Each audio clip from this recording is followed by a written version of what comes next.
Hello everyone and welcome back to the channel CSET Edge by Ayush sir and myself Abil Tiwari once again here to discuss with you the UPSC GS3 mains examination paper जो कि अभी हाल ही में आज ही हुआ है सुबह 9 से 12 वाली शिफ्ट में। और पेपर पहली नजर में देखने पे ही आपको पता चल रहा होगा कि इकोनॉमी का पोर्शन काफी अच्छा आया था, काफी इजी था, काफी डुएबल पेपर था। तो उसके बारे में हम डिस्कशन करेंगे। एक दो क्वेश्चंस थे जहां पर हमको थोड़ा सा पुरानी चीजों को पढ़ने की जरूरत थी, बट अगर ओवरऑल देखें तो पेपर काफी इजी था, काफी डुएबल था, मॉडरेट पेपर था। और सच बताऊं तो काफी अच्छे तरीके से अगर आप इसमें लिखते हैं तो बहुत अच्छे नंबर भी आपके इस बार आने वाले हैं। तो जिन्होंने अपने कॉन्सेप्ट्स पर ध्यान दिया होगा, बेसिक क्लासेस की होंगी, जो रेगुलर स्टैटिक क्लासेस होती हैं उनको अगर किया होगा और करंट अफेयर्स पर थोड़ा सा काम किया होगा, तो टू बी ऑनेस्ट इस बार जीएस3 में इकोनॉमी पोर्शन में काफी अच्छे मार्क्स मिलने वाले हैं। काफी स्ट्रेट फॉरवर्ड क्वेश्चंस आपके यहां पर थे। और खास बात यह है कि दो क्वेश्चंस तो यहां पर आपके ऐसे आए हैं जो रिपीटेड है, या डायरेक्टली नहीं, उनका बस काम तरीका बदल दिया गया, उनको पूछने का तरीका बदल दिया गया है, बट कहीं ना कहीं जो उनका कंटेक्स्ट है वो सेम है और एज इट इज पूछा गया है आपके प्रीवियस एग्जाम्स में भी। और मैक्सिमम आपकी जो टेस्ट सीरीज होती हैं अलग अलग कोचिंग्स की, अलग अलग इंस्टीट्यूट्स की, अलग अलग जगहों पर जो अभी आप पेपर दे रहे होते हो या इवन क्लासेस भी कर रहे होते हो, तो उसमें इस तरह के क्वेश्चंस बाय डिफॉल्ट सी टीचर्स बोल भी देते हैं। मैंने भी अपनी क्लासेस में कई बार इस तरह के क्वेश्चंस को बोला हुआ है, आपको करने के लिए दिया हुआ है, तो वहां पर आपको काफी मदद मिलने वाली। तो चलिए शुरुआत करते हैं क्लास की, बहुत डिले नहीं करते हैं और एक एक करके क्वेश्चन देखेंगे, उसमें क्या किया जा सकता था, क्या चीजें हम लिख सकते थे, उसके बारे में बात करेंगे और देखेंगे कि और हम इसमें क्या कर सकते हैं। तो चलिए शुरू करते हैं। तो पहला क्वेश्चन जो था हमारा, पहला क्वेश्चन हमारा पब्लिक एक्सपेंडिचर से रिलेटेड था। तो क्वेश्चन ये पूछ रहा था कि आपको पैटर्न और ट्रेंड को एग्जामिन करना था जो कि पब्लिक एक्सपेंडिचर में है आपके सोशल सर्विसेज के लिए, जो भी सोशल सेक्टर है उसमें जो भी आपके पब्लिक एक्सपेंडिचर हो रहा है उसके ट्रेंड को, और साथ ही साथ ये भी बताना था कि इंक्लूसिव ग्रोथ से कैसे वो कॉन्सोनेंस करता है, कैसे वो रिलेट कर पा रहा है। दैट मींस कि जो इंक्लूसिव ग्रोथ है वो कैसे वहां पर उसको अचीव कर पा रहा है। तो बेसिकली इस आंसर को लिखने के लिए आपको यहां पर दो पार्ट्स लिखने थे। पहले पार्ट की अगर हम बात करते हैं तो पहला पार्ट था हमारा, वहां पर आपको बताना था पैटर्न और ट्रेंड के बारे में पब्लिक एक्सपेंडिचर के। तो ये क्वेश्चन आपका डायरेक्टली इकोनॉमिक सर्वे से भी आप कह सकते हो। इकोनॉमिक सर्वे को अगर आपने अच्छे से पढ़ा है, उसकी क्लासेस अच्छे से की हुई है, तो वहां से आपको ये डायरेक्ट क्वेश्चन उठा दिया गया था कि बेसिक ट्रेंड्स आपको पता होने चाहिए। अदर देन दिस यहां पर अगर हम बात करें तो ये पूछ रहा है कि इंक्लूसिवनेस में ये कैसे रिलेट कर पा रहे हैं, कैसे हेल्प कर पा रहे हैं। तो वो तो आप जनरल जो आपके स्कीम्स है उनके हेल्प से यहां पर उसको रिलेट कर पाते हैं। फॉर एग्जांपल अगर हम बात करें ट्रेंड की, तो जैसे अगर पिछले कुछ सालों की बात करें तो हमारे यहां पर जो एनुअल ग्रोथ हुई है, जो आपका कंपाउंडेड एनुअल ग्रोथ हुई है, CAGR हुआ है, वो अराउंड 15.8% की ग्रोथ के साथ हुआ था। 15.8% की ग्रोथ रेट के साथ आपका कंपाउंडेड एनुअल ग्रोथ रेट है। जो टोटल एक्सपेंडिचर हुआ है पिछले 5 सालों में, उससे ग्रोथ की बात हो रही है। दैट मींस पिछले 5 सालों में गवर्नमेंट ने लगातार 15.8% के रेट से यहां पर ग्रो किया है, 15.8% की रेट से ग्रो किया। तो ये एक अच्छी चीज है कि यहां पर उस ट्रेंड के बारे में पूछ रहे थे। उसके अलावा इसको आप और ज्यादा डिटेल में ले जाना चाहते थे तो आप यहां पर बोल सकते थे कि हेल्थ की अगर हम बात करेंगे तो हेल्थ में अराउंड 70% का इंक्रीमेंट हुआ है एक्सपेंडिचर की बात करें अगर हम। और अगर हम एजुकेशन सेक्टर की बात करें तो अराउंड 20% का एक्सपेंडिचर हुआ है।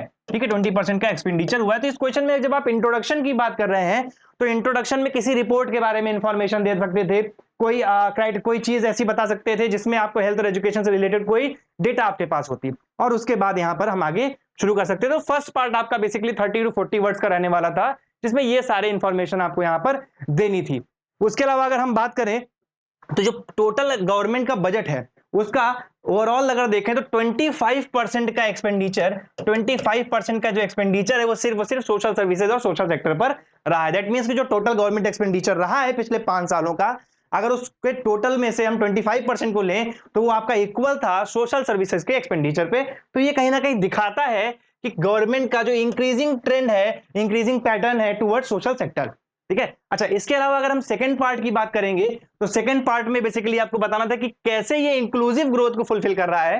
तो यहां पर आप सिंपली बता सकते हो कि इंक्लूसिव ग्रोथ के लिए जैसे मतलब होता है कि last man in the line तक हमारी पहुंच हो, each and everyone should access to the हमारी सर्विसेज, जो भी सर्विसेज हैं उनको सारे लोग प्राप्त कर सके, सभी लोग यूज कर सके। ये हमारा अल्टीमेट गोल होता है आपके इंक्लूसिव ग्रोथ के अंतर्गत। तो इसमें हम क्या कर सकते थे, हम कुछ स्कीम्स के नाम ले सकते थे। आयुष्मान भारत योजना कर सकते थे, जो अभी रिसेंटली कुछ स्कूल्स खोले गए, ट्राइबल स्कूल्स खोले गए। ठीक है, पीएम श्री योजना की गई। तो ये जो आपकी योजनाएं आई जिसके अंतर्गत हमने क्या किया, हमने हेल्थ सेक्टर को कवर किया, एजुकेशन सेक्टर को कवर किया, इवन प्रधानमंत्री गरीब कल्याण अन्न योजना जो है पीएमजीकेएवाई, तो बेसिकली इस तरह की जो आपकी स्कीम्स थी, इन स्कीम्स का यूज करते हुए अपने आंसर को हम बढ़िया से एनरिच कर सकते थे और अच्छे मार्क्स यहां पर गेन किए जा सकते थे। अगर हम इन सारी चीजों को यहां पर लिखेंगे तो अच्छे से इसको लिखने के बाद हमारा प्रॉपर 150 वर्ड्स का आंसर बन जाएगा और हमें अच्छे मार्क्स यहां पर मिल सकते हैं। तो एक तरह से कहें तो बहुत इजी क्वेश्चन था, अटेम्प्टेबल क्वेश्चन था। अगर आपने इकोनॉमिक सर्वे को पढ़ा हुआ है, कुछ करंट अफेयर्स के बारे में इंफॉर्मेशन है और बेसिक चीजें आपके पास है, जैसे आप यूपीआई का एग्जांपल दे सकते हो भाई, डिजिटल सर्विसेज के लिए यूज किया जा रहा है, इंक्लूसिव ग्रोथ के लिए, ठीक है। इस पे भी लगातार गवर्नमेंट फोकस कर रही है। अभी हाल ही में आरबीआई ने यूएलआई को लॉन्च किया, India post payment banks IPPB. तो दीज आर एग्जांपल्स जो आपके कॉन्सोनेंस है इंक्लूसिव ग्रोथ के साथ जब हम सोशल सेक्टर की बात करते हैं। भाई पोस्ट पेमेंट बैंक का जो आपका मकसद है वो क्या है कि जो रूरल एरियाज है वहां तक अपनी पहुंच पहुंचाना है ना। तो ये सारी चीजें यहां पर हम नोट कर सकते थे पहले आंसर में, और इस तरीके से ये आपका आंसर अच्छे से हो जाता और काफी अच्छे मार्क्स आपको यहां पर मिल सकते थे, ठीक है। तो वेल बैलेंस्ड रहा था आपका। दूसरा अगर हम देखें, हाँ एक चीज और इस पेपर में जो आपका इकोनॉमी का पेपर है उसको बहुत अच्छे से बैलेंस किया गया है आपके बाकी जो सब्जेक्ट्स हैं। जैसे इसमें आपका डिजास्टर मैनेजमेंट के क्वेश्चन से काफी अच्छे आए हैं। उसके अलावा अगर एनवायरमेंट के क्वेश्चन देखें तो वो भी काफी अच्छे रहे, तो वहां से बैलेंस किया गया है। ओके, नेक्स्ट क्वेश्चन हमारा है, तो नेक्स्ट क्वेश्चन पूछ रहा है what are the causes of persistent high food inflation in India. ठीक है, याद करिए जब भी मैंने इन्फ्लेशन पढ़ाया है, जब मॉनेटरी पॉलिसीज के बारे में बताया है, तो हमने वहां पर डायरेक्ट इस बारे में बोला है। और इस क्वेश्चन को dictate, not this question exactly word to word possible नहीं है, कोई भी नहीं कर सकता, ठीक है, कुछ लोग करते होंगे, आई डोंट नो। बट अगर हम यहां पर देखें तो उस क्वेश्चन में मैंने बोला था कि why RBI is not able to cater the problem of inflation in India, specially the food inflation और हेडलाइन इन्फ्लेशन। तो वहां पर जो भी आपने सॉल्यूशंस लिखे थे, जो भी आपने कॉजेज लिखे थे, वो कॉजेज यहां पर आपको मेंशन करने थे कि हाई फूड इन्फ्लेशन हमारे इंडिया में क्यों होता है। तो हाई फूड इन्फ्लेशन बेसिकली हमारे यहां पर सप्लाई शॉक की वजह से आ रहा है, क्लाइमेटिक कंडीशंस की वजह से आ रहा है, या डिफरेंट जो आपके यहां पर फूड शॉर्टेज हो जा रही है, जो आपके एक्सपोर्ट प्रॉब्लम्स हो रही है, उसकी वजह से इन्फ्लेशन हो रहा है। तो इस इन्फ्लेशन में आरबीआई का डायरेक्टली कोई रोल नहीं होता। अब आरबीआई जाके प्रोडक्शन नहीं करने वाला एग्रीकल्चर प्रोडक्शन को, ठीक है, ना ही आरबीआई क्लाइमेटिक कंडीशंस को रोकने वाला है या वहां पर उस पर कोई इफेक्टिव मेजर वो लगा सकता है। दैट मींस कि मेजरली अगर हम देखें तो यहां पर आपको फूड इन्फ्लेशन के कॉजेस को लिखना था, और उसके बाद why it is not able to cater the problem of food inflation वो आपको यहां पर लिखना था इस कमेंट बॉक्स में कि आपके जो इफेक्टिवनेस है वो कितनी है। तो monetary policy is not very much effective to solve the problem of food inflation in India because food inflation is a supply side problem. दो तरीके के इन्फ्लेशन थे, demand pull inflation, cost push inflation. तो majorly जो आपका food inflation हो रहा है वो कॉस्ट पुश इन्फ्लेशन की वजह से आ रहा है, सप्लाई शॉक की वजह से आ रहा है, या सम टाइम से डिमांड की वजह से भी आता है। तो वहां पर आरबीआई मॉनेटरी पॉलिसी का यूज करके डायरेक्टली इंपैक्ट नहीं क्रिएट कर सकता कि वो डायरेक्टली इंपैक्ट क्रिएट करेगा और वो मार्केट में क्या कर पाएगा, वो मार्केट में इन्फ्लेशन को कंट्रोल कर पाएगा। ठीक है, तो इस चीज को यहां पर हमें देखने और समझने की जरूरत है। ठीक है, इसी के बारे में, इस क्वेश्चन के बारे में पूछ रहा था। 150 वर्ड में आराम से इसको दो पार्ट्स में लिखा जा सकता था। पहली बात तो 4-5 पॉइंट आप यहां पर हाई परसिस्टेंट फूड इन्फ्लेशन के बारे में लिख सकते थे, और क्यों इफेक्टिव नहीं है रेपो रेट, रिवर्स रेपो। देखिए रेपो रेट और reverse repo rate, SDF, MSF, जो ये आपके टूल्स है मॉनेटरी पॉलिसी के, जो आरबीआई के कंट्रोल में होते हैं, ये इंपैक्ट डालते हैं मनी सप्लाई पे। एंड मनी सप्लाई का कोई डायरेक्ट रिलेशन नहीं होता है एग्रीकल्चरल प्रोडक्शन पे, ऑल्दो इनडायरेक्ट होता है किसान क्रेडिट कार्ड से या जो क्रेडिट एक्टिविटीज होती है एग्रीकल्चर सेक्टर से रिलेट करके, बट फिर भी वो बहुत लिमिटेड लेवल पे है। तो आप उसको यहाँ पर लिखोगे और उसके बाद अपने कंक्लूजन में ये बताओगे कि यहाँ पर गवर्नमेंट और आरबीआई को मिलकर काम करना होगा। गवर्नमेंट को इंश्योर करना होगा कि क्लाइमेटिक जो कैटास्ट्रॉफ हो रहे हैं उसकी वजह से अगर कोई प्रॉब्लम होती है तो वहां पर बफर स्टॉक से सप्लाई को स्मूथ करना पड़ेगा। होर्डिंग हो रही है, ब्लैक मार्केटिंग हो रही है, तो इन सारी वजह से जो फूड इन्फ्लेशन आता है उसको कैटर करने के लिए गवर्नमेंट को फ्रंट पे खेलना होगा। आरबीआई बैकडोर पे मदद कर सकती है सिर्फ एग्रीकल्चरल क्रेडिट को स्मूथ बनाकर कि ज्यादा प्रोडक्शन हो सके, ज्यादा प्रोडक्शन हो तो इन्फ्लेशन को कंट्रोल किया जा सके। इस तरीके से यहां पर आप इस आंसर को लिख सकते थे। बहुत इजी क्वेश्चन था, बहुत आसानी से किया जा सकता था। ठीक है, मतलब ये क्वेश्चन तो आपका डायरेक्ट था, इसमें कोई बहुत ज्यादा टेंशन लेने वाली या सोचने समझने वाली बात नहीं थी। चलिए तीसरा क्वेश्चन थोड़ा सा अच्छा आया था, काफी मतलब बेटर तरीके से पूछा भी गया। दूसरी चीज इस क्वेश्चन की उम्मीद भी थी। अक्सर हम लोग क्वेश्चन पूछते हैं कि what are the challenges of land reforms, क्यों लैंड रिफॉर्म सक्सेसफुल नहीं हुए, बट यहां पर थोड़ा सा हमने तरीका बदल दिया क्वेश्चन पूछने का। यहां क्वेश्चन पूछा गया है, मतलब मैंने नहीं, यूपीएससी ने, यहां पर क्वेश्चन पूछा गया है, the question is asking that what are the factors responsible for the successful implementation of land reforms in some parts of the country। when we teach land reform and when we study about the land reform, we always say that land reform has been successful in areas like Tamil Nadu, West Bengal, Kerala and few parts of Punjab and Haryana. So what are the basic reasons why is it so कि कुछ segments में कुछ आपके जो reasons हैं वहां पर आपका लैंड रिफॉर्म सक्सेसफुल रहा एंड इन अदर प्लेसेस जो लैंड रिफॉर्म्स थे they were the biggest failure, right. तो इसके पीछे के रीजंस क्या है? तो हम फेलियर्स के रीजंस के बारे में तो बहुत पढ़ चुके हैं, बहुत बार क्वेश्चंस भी कर चुके हैं, सॉल्व भी कर चुके हैं। Now we should know what are some specific reasons why these land reforms has been successful in regions like West Bengal, Tamil Nadu and Kerala. तो इसके पीछे के अगर हम रीजंस को देखें तो 4-5 मोटे मोटे रीजन समझ में आते हैं। जैसे स्पेसिफिकली अगर हम बात करें बंगाल के रीजन में, तो बंगाल के रीजन में ऑपरेशन बर्गा की बात करें। उसके अलावा देखिए सभी जगहों पर कोई भी रिफॉर्म होना है, कोई भी आपका पॉलिसी इंप्लीमेंटेशन हो रहा है, अगर उसको इफेक्टिव बनाना है then there should be the community participation. Without community participation we can not ensure that implementation of the policy will be fruitful. That means कि यहां पर भी कहीं ना कहीं कम्युनिटी पार्टिसिपेशन अच्छा हुआ होगा। हेंस हम वी कैन से कि यहां पर एक पॉइंट ऐसा भी रहा कि कम्युनिटी पार्टिसिपेशन लार्ज स्केल पर रहा। कम्युनिटी पार्टिसिपेशन का मतलब यह है कि ग्रांट में दे दी गई लैंड, जो लैंड पर होल्डिंग्स थी उनको रिड्यूस कर दिया गया, अपने आप से लोगों ने by will their own will उन्होंने जमीन को छोड़ दिया, लोगों को डिस्ट्रीब्यूट कर दिया, तो जो कंसंट्रेशन था वो रिड्यूस हुआ और लैंड रिफॉर्म सक्सेसफुल रहा। उसके अलावा अगर हम देखें तो ये सभी स्टेट है, चाहे वो वेस्ट बंगाल हो, केरला हो या कुछ रीजन्स हो आपके तमिलनाडु के, ये सभी के सभी रीजन्स कहीं ना कहीं लेफ्ट आइडियोलॉजी से अफेक्टेड थे। That means they are affected by the left ideology, और लेफ्ट आइडियोलॉजी बेसिकली फोकस करती है किस पे? कम्युनिज्म पे, सोशलिज्म पे। तो दैट्स व्हाई वहां पर क्या हुआ कि लोगों ने अपनी विल पावर से लोगों ने सोसाइटी के लिए काम करना शुरू किया। कम्युनिज्म की जो उनके अंदर एक कह सकते फीलिंग थी वो हेल्पफुल हुई इन लैंड रिफॉर्म्स को सक्सेसफुल करने में। तो एक पॉइंट आपका ऑपरेशन बर्गा हो सकता है, एक पॉइंट आपका कम्युनिटी पार्टिसिपेशन हो सकता है, लेफ्ट आइडियोलॉजी हो सकता है, और कुछ आपके छोटे छोटे मूवमेंट्स रहते like Bhoodan movement, Gramdan movement by Bhoodan by Vinoba Bhave.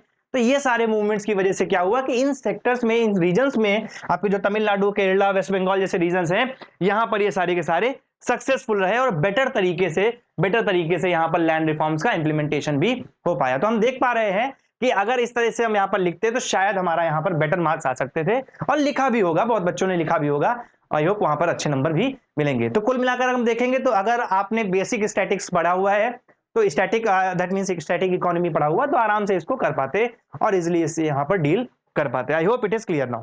Okay, चलिए आगे बढ़ते हैं। नेक्स्ट क्वेश्चन ऑब्वियसली बात है, मिलेट्स इस समय बहुत एक हॉट टॉपिक है, यहां से क्वेश्चंस आने के चांसेस भी रहते हैं और लगातार क्वेश्चंस आ भी रहे हैं, गवर्नमेंट भी लगातार मिलेट्स को प्रमोट कर रही है, तो वी शुड नो, ठीक है, हमें इनके बारे में अच्छे से इंफॉर्मेशन होनी चाहिए, हमें पता होना चाहिए कि इन क्वेश्चन को कैसे करना है। ठीक है, देखिए बहुत डिटेल में अगर आपको मॉडल आंसर चाहिए तो we are working on it, बहुत जल्दी इसकी हम पीडीएफ अपलोड करा देंगे हमारे ग्रुप पे, जो अभी CSAT edge by Ayush sir नाम से हमारा टेलीग्राम ग्रुप चल रहा है। डिटेल्ड मॉडल आंसर हम लोग वर्क कर रहे हैं, वहां पर कोशिश करेंगे आपको प्रोवाइड करा सके ताकि आप एक बेटर अंडरस्टैंडिंग हो सके। So you can join the Telegram group CSAT edge by Ayush sir. लेकिन तब तक के लिए एक बेसिक अंडरस्टैंडिंग, एक बेसिक एनालिसिस जरूरी थी कि how we should attempt these questions, क्या हम लोगों का पर्सपेक्टिव होना चाहिए, क्या चीजें इसमें लिखने वाली थी, उन सब के बारे में एक बार हम एक ब्रीफ डिस्कशन कर रहे हैं। Okay, so next question is कि explain the role of millets for ensuring health and nutritional security. तो देखिए इस क्वेश्चन का स्टार्टिंग आप चाहे यूएन मिलेट्स ईयर से कर सकते थे, ठीक है, मिलेट्स ईयर से कर सकते थे, उसके अलावा मिलेट्स की इंपॉर्टेंस से कर सकते थे, मिलेट्स के बारे में आप बता सकते थे थोड़ा 1-2-3 लाइन में, तो आपका एक इंट्रो हो जाता। उसके बाद जो यहाँ पर आपको लिखना था वहां पर आपको फोकस करना था कि आखिर इसका क्या फायदा हो सकता है। इसके अलावा अगर हम यहाँ पर बताएं तो आप न्यूट्रिशनल स्टेटस ऑफ इंडिया के बारे में भी लिख सकते थे। दैट मींस कि जैसे अगर हम बात करें तो 39% of Indian population 39% of Indian population is unable to access to have a nutritional diet, यानी कि न्यूट्रिशनल डाइट इनके पास अवेलेबल नहीं है। About 39% of population of India is suffering from this. Other than this you can quote the statement of global hunger index की 125 लोगों की countries की लिस्ट में इंडिया की रैंकिंग 111 है। तो ये सारी चीजें आपको बता रही है कि न्यूट्रिशनल लेवल पर इंडिया बहुत पीछे अभी भी चल रहा है और हमें इस टारगेट को फुलफिल करना है। And millets can be the major source for this. यहां पर आप मिलेट्स के बारे में, बेनिफिट्स के बारे में इंफॉर्मेशन दे सकते थे और अच्छे से यहां पर कैटर कर सकते थे। देखिए कौन कौन सी चीजें यहां पर इंपॉर्टेंट है क्यों मिलेट्स न्यूट्रिशनल सिक्योरिटी इंश्योर कर सकते हैं इंडिया में? तो इसके पीछे का जो सबसे मेजर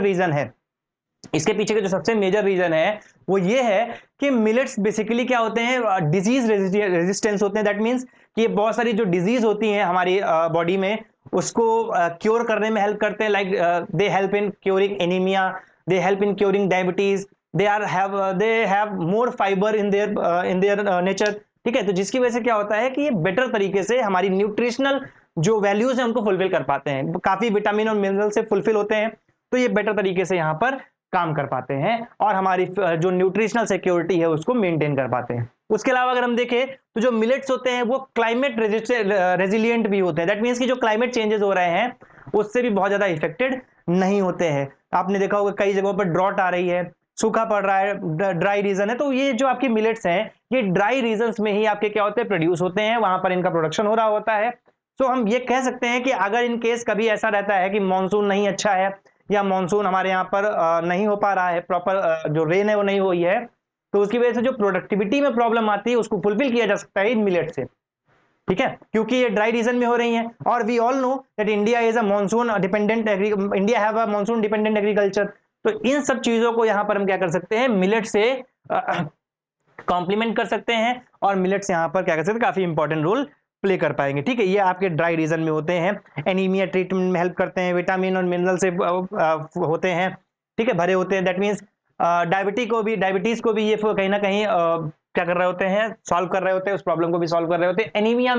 एनीमिया का क्योर भी यहाँ पर कर रहे होते हैं मिलेट्स। तो ये सारी प्रॉब्लम्स को जब हम सॉल्व कर रहे हैं तो हम ये कह सकते हैं कि हमारी हेल्थ के लिए भी जरूरी है और हमारी न्यूट्रिशनल सिक्योरिटी के लिए भी जरूरी है कि कल को अगर हमारे पास प्रोडक्शन नहीं हो पाता है, कल को हमारे पास फूड अवेलेबिलिटी नहीं रहती है, तो हम मिलेट से उनको कॉम्प्लीमेंट करके अपनी जरूरतों को पूरा कर सकते हैं और अपनी न्यूट्रिशनल जरूरतों को पूरा कर सकते हैं। Also this target can be achieved. तो 39% of Indian population is suffering from the nutritional problem. इस प्रॉब्लम को भी सॉल्व किया जा सकता है और इस पॉपुलेशन को कवर किया जा सकता है ताकि जो उनकी न्यूट्रिशनल प्रॉब्लम्स हैं वो कम से कम रहें।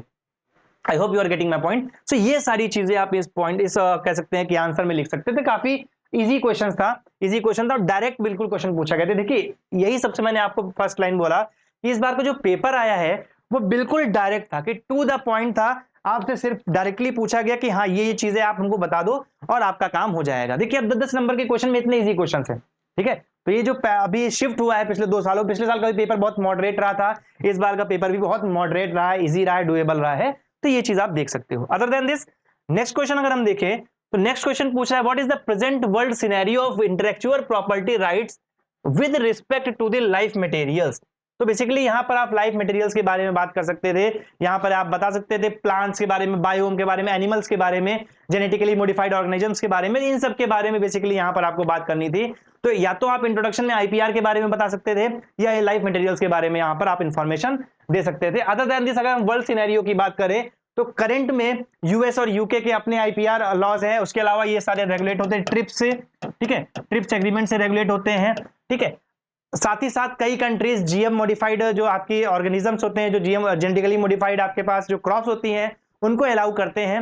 साथ ही साथ इन सबके अपने अपने एथिकल इकोनॉमिकल कंसर्न्स भी हैं, उन सब के बारे में भी यहां पर आप थोड़ा थोड़ा पॉइंट लिख सकते थे। तो प्रेजेंट सिनेरियो में सबके अपने अपने कंसर्न्स हैं। जैसे मेजर सिनेरियो क्या है यहाँ पर कि जो भी आपके यूएस यूके की जो बड़ी बड़ी कंपनीज हैं जो लाइफ मटेरियल्स में, लाइफ साइंसेज में काम कर रही हैं, रिसर्च कर रही हैं, वो अपने यहाँ पर रिसर्च करने के बाद बेसिकली जो लैटिन अमेरिकन कंट्रीज हैं या हमारा इंडिया है या साउथ एशियन कंट्रीज है वहां पर उनको इम्प्लांट करना चाहती हैं। ठीक है, जो एथिकली भी प्रॉब्लम करता है, जो इकोनॉमिकली भी फिजिबल नहीं है, कई बार क्लाइमेटिक कंडीशंस की वजह से ये सारी प्रॉब्लम्स आती हैं। तो ये सिनेरियो आप लिख सकते हो कि इसकी वजह से यहाँ पर कई सारे एथिकल कंसर्न, इकोनॉमिकल कंसर्न रहते हैं। इंडिया की अगर हम बात करें तो यहां पर इन्होंने एक स्टेटमेंट दे दिया है कि India is filing around, that means India is second largest in the world to file patents. मतलब इंडिया जो है सबसे ज्यादा, सेकंड नंबर पे सबसे ज्यादा पेटेंट्स को फाइल कर रहा है, लेकिन इनका कॉमर्शलाइजेशन नहीं हो रहा है, ये क्वेश्चन पूछ रहा है। तो इसके पीछे भी इन्होंने रीजंस पूछे हैं। तो 4-5 पॉइंट देके आप यहाँ पर 2 पार्ट्स में क्वेश्चन को डिवाइड कर सकते थे। तो देखिए क्या क्या रीजंस है इंडिया में कॉमर्शलाइजेशन नहीं हो पा रहा है। तो यहाँ पर the major thing is the lack of research है यहाँ पर। उसके अलावा इंफ्रास्ट्रक्चर की कमी, इंफ्रास्ट्रक्चर के अलावा प्रॉपर गाइडलाइंस नहीं है यहाँ पर। ठीक है, प्रॉपर गाइडलाइंस नहीं है। प्रॉपर गाइडलाइन जैसे कि आपका कि हमको किस चीज को यूज करना है, किस चीज को यूज नहीं करना, सेफ्टी स्टैंडर्ड्स नहीं है, तो ये सारी प्रॉब्लम्स आपके यहाँ पर है। इस वजह से कॉमर्शलाइजेशन बहुत लार्ज स्केल पर नहीं हो पा रहा है। दूसरी चीज, जैसे अगर हम यूएस और यूके जैसी कंट्रीज की बात करें, यूरोपियन वर्ल्ड की बात करें, तो वहां पर बहुत ही हाई स्केल पर इनको जो है फंडिंग मिलती है। इंडिया में जो फंडिंग है वो बहुत रिस्ट्रिक्टेड है। जो लाइफ साइंसेज है वहां पर फंडिंग बहुत रिस्ट्रिक्टेड है, गवर्नमेंट की तरफ से भी सपोर्ट बहुत रिस्ट्रिक्टेड है, बहुत लिमिटेड है, और प्राइवेट सेक्टर भी इंडियन सेगमेंट में, इंडियन इंडस्ट्रीज में, रिसर्च एंड डेवलपमेंट में बहुत ज्यादा पैसा इन्वेस्ट नहीं कर रहे हैं। So this is the major problem, और that's why the commercialisation is at very low pace. ठीक है, तो ये रीजन यहां पर आप कोट कर सकते थे। 10 नंबर का क्वेश्चन था, आराम से 5 से 6 नंबर, 5 से 5.5 6 नंबर आराम से आप यहां पर प्राप्त कर सकते हो, पा सकते हो। नेक्स्ट है आपका question number 6, and question number 6 is asking about the technology being employed for the electronic toll collection.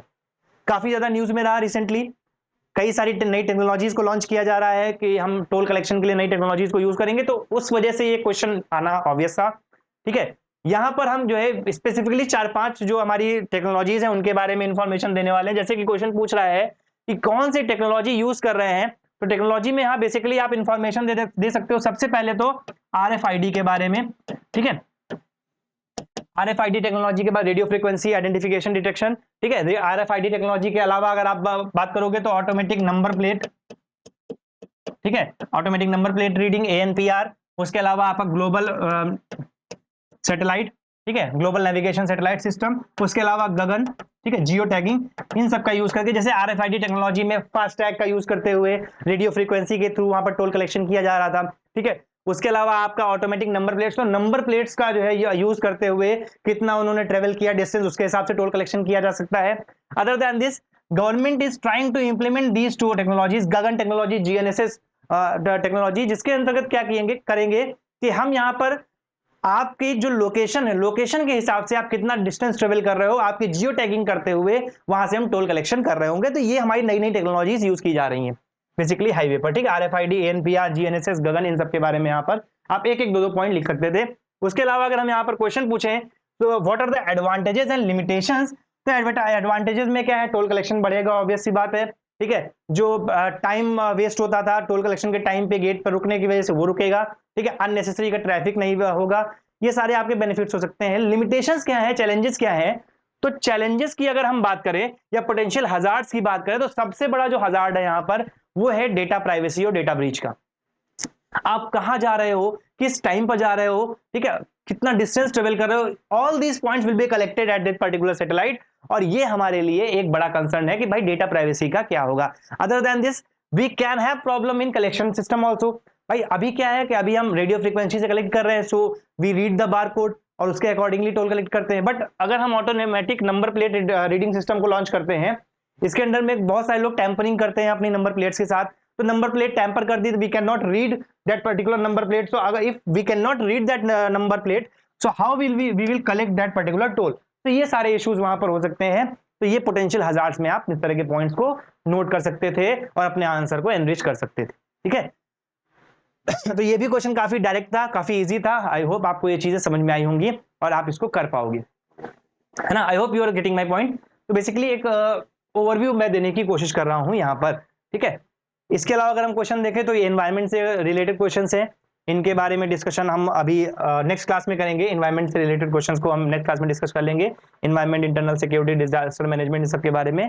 To now we are going to discuss only about economic topics. Okay, next है हमारा discuss the merits and demerits of 4 labour codes in the context of labor market reform in India. What has been the progress so far in this regard? So ये भी to the point straight forward answer इसका लिखना था भाई। 2020 में labour reforms किए गए, labour codes लाए गए, 4 लेबर कोड्स लाए गए, तो यहाँ पर मेरिट्स और डीमेरिट्स लिखने थे, सिंपली मेरिट्स और डीमेरिट्स लिखने थे। तो इनके बारे में आप आराम से नोट कर सकते थे। जैसे हम अगर मेरिट्स की बात करें, क्वेश्चन नंबर 11, ओके, अगर हम यहाँ पर मेरिट्स की बात करते हैं तो मेरिट्स की बात करते समय सिंपली हम लिख सकते हैं भाई ये आपके से पुराने जो लेबर कोड्स थे उनको सिंप्लीफाई कर दिया गया है, पहले जो कॉम्प्लेक्स लेबर कोड्स थे उनको सिंप्लीफाई कर दिया गया है कि अब इजी रहेगा, इजी टू अंडरस्टैंड रहेंगे। उसके अलावा अगर हम यहाँ पर देखें तो जो एम्प्लॉयर है और जो एम्प्लॉय है उनके बीच में हमने क्या किया, कोऑर्डिनेशन बढ़ाने के लिए वहां पर काम किया। जैसे नेगोशिएटिंग काउंसिल का यहाँ पर रिकमेंडेशन किया गया है कि हर एक ऑर्गेनाइजेशन में, हर एक इंस्टीट्यूशन में एक नेगोशिएटिंग काउंसिल रहेगी जो on the behalf of employers and on the behalf of employees, दोनों के बिहाफ पर नेगोशिएट करेगी और वहां पर डिसीजंस वहां पर लिए जाएंगे। तो नेगोशिएटिंग काउंसिल का यहाँ पर फॉर्मेशन किया जा रहा है। तो एक बेटर कह सकते हैं understanding, better coordination between employers and employee हो गया। ठीक है, उसके अलावा अगर हम तीसरा पॉइंट देखें तो यहाँ पर जेंडर इक्वालिटी को प्रमोट करने की कोशिश की गई है। ठीक है, साथ ही साथ वुमेन एम्पावरमेंट और फीमेल जो आपका जो फीमेल वर्कफोर्स है उसको एम्पावर करने की कोशिश की गई है। ठीक है, उसके कुछ राइट्स को यहाँ पर कह सकते हैं कि फुलफिल करने की कोशिश की गई। दैट मीन्स कि no employer can hire any female employee within the 6 weeks of their pregnancy, है ना, कि ताकि उनकी सिक्योरिटी हो सके, ताकि वो अपनी जो भी मैटरनिटी बेनिफिट्स है उनको यूज कर सके, अपने बच्चे का ध्यान रख सके। ये सारी चीजों को वहां पर करने की कोशिश की गई है। इसके अलावा यहाँ पर जो मार्जिनलाइज्ड सेक्शन है उनको भी यहाँ पर क्या किया गया, उनकी रिक्वायरमेंट्स को फुलफिल करने की ट्राई किया गया। मार्जिनलाइज सेक्शन में मतलब पुअर सेक्शंस हो गए, जो आपके ट्रांसजेंडर कम्युनिटी हो गई, उनके लिए भी स्पेशल प्रोविजंस किए गए हैं ताकि सभी को इक्वल ट्रीटमेंट मिल सके within the organisation, within the institution. ये सारे लेबर कोड्स के अंतर्गत ट्रांसफॉर्मेशन किए गए। तो ये मेरिट्स ही है हमारे एक तरीके से, ठीक है, जिनकी मदद से हम क्या कर सकते हैं, जिनकी मदद से हम ये बोल सकते हैं कि these labour codes are indeed beneficial for both employers and employees. Other than this हम बात करें तो यहां पर जो इनफॉर्मल सेक्टर है, जो अभी तक इंडिया के लिए मेजर कंसर्न रहा है, उसको हम फॉर्मल सेक्टर के बेनिफिट्स देने की कोशिश कर रहे हैं कि उनको हम सोशल सिक्योरिटी बेनिफिट्स देंगे, ईएसआईसी रजिस्ट्रेशन कराएंगे। तो ये सारी चीजें यहां पर करने की कोशिश की गई है ताकि एक better working condition, working environment बन सके एम्प्लॉइज के लिए और एम्प्लॉयर्स दोनों के लिए, ताकि दोनों लोग एक दूसरे के लिए काम कर सकें और बेटरमेंट फॉर दी इकोनॉमी के लिए काम कर सके। तो ये एक कह सकते हैं कि मेजर बेनिफिट्स हैं आपके लेबर कोड्स के। इसके अलावा अगर हम बात करें तो हमारा जो डिमेरिट्स हैं, डिमेरिट्स के बारे में अगर हम पूछेंगे मार्केट रिफॉर्म्स के बारे में, तो डिमेरिट्स भी बहुत सारे हैं। जैसे कि यहां पर बहुत मैसिव पावर दे दी गई है जो आपके इंस्टीट्यूशन है उनको हायर एंड फायर की।